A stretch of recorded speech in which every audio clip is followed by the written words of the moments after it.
Hacaaluun konsertiiwwan hedduu hojjete keessa Oromoota naannoo Somaaleerraa buqqaan qubachiisuudhaaf sagantaa galii walitti sassaabuudhaaf galma barkumee Finfinneetti qophaa'e irratti as bahuudhaan geerare lafa raase fira gammachiisee diina naasise.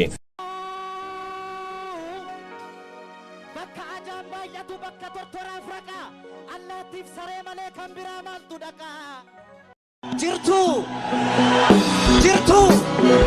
ijoolleen Booranaa jirtu ijoolleen Wallaggaa jirtu geerar naan jettu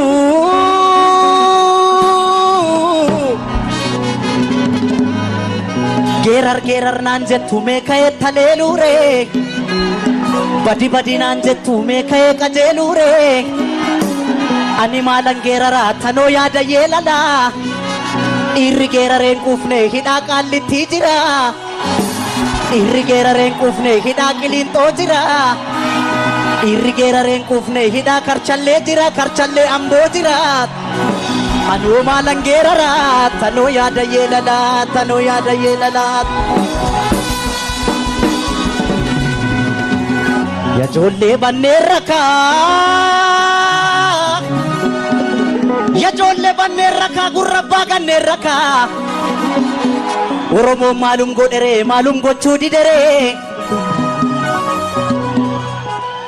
yaalle hamma dandeenyu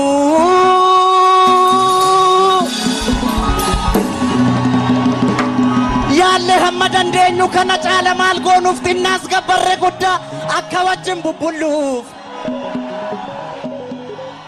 Hacaaluu hundee isaadhaa hojiiwwan jajjaboo hedduu hojjete bara 2011 adda babahii masqalaatti Finfinnee Aduwaadhaan wal qabsiisee kan geerarees seenaa guddaa kan qabudha.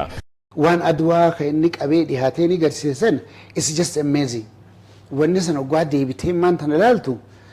waanuma dhugaatii dhagaa Hacaaluun qabatee asiin hin beeknitti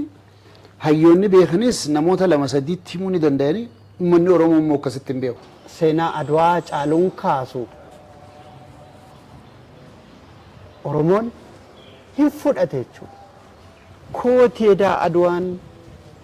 edaanatutti du'ee edaanatu biyya tiksee edaa fardeen kiyyaa gaarreen timbeen kan jilbaan reebdee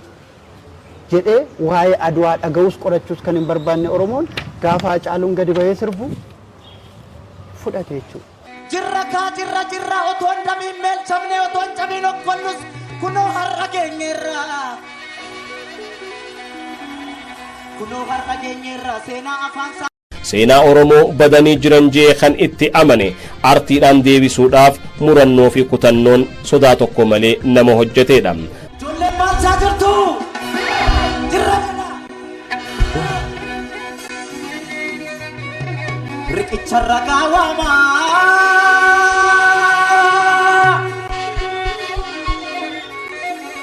riqicha ragaa waamaa riqicha Adwaa guddaa isa Finfinnee jiru kara deemtuun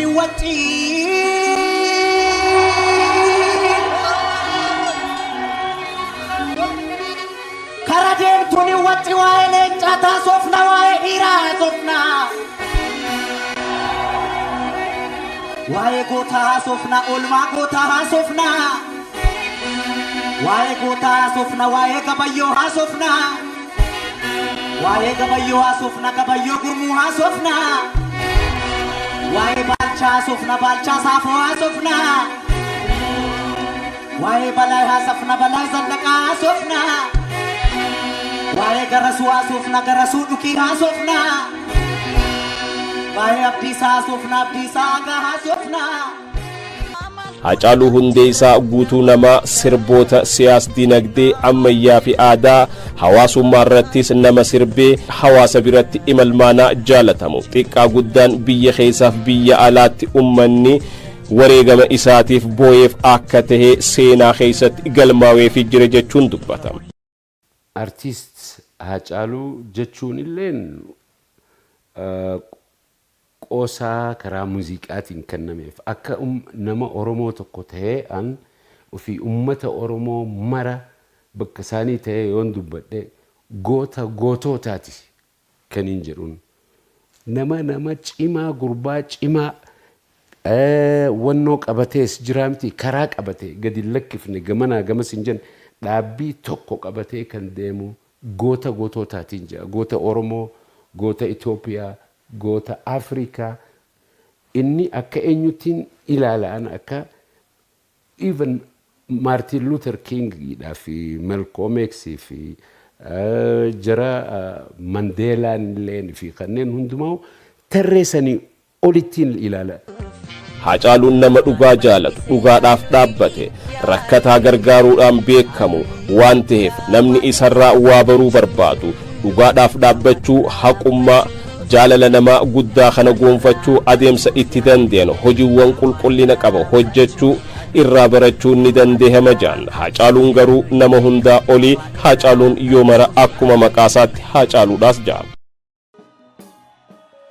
Kaafadhu farda keellolii 4 kiiloof situ aane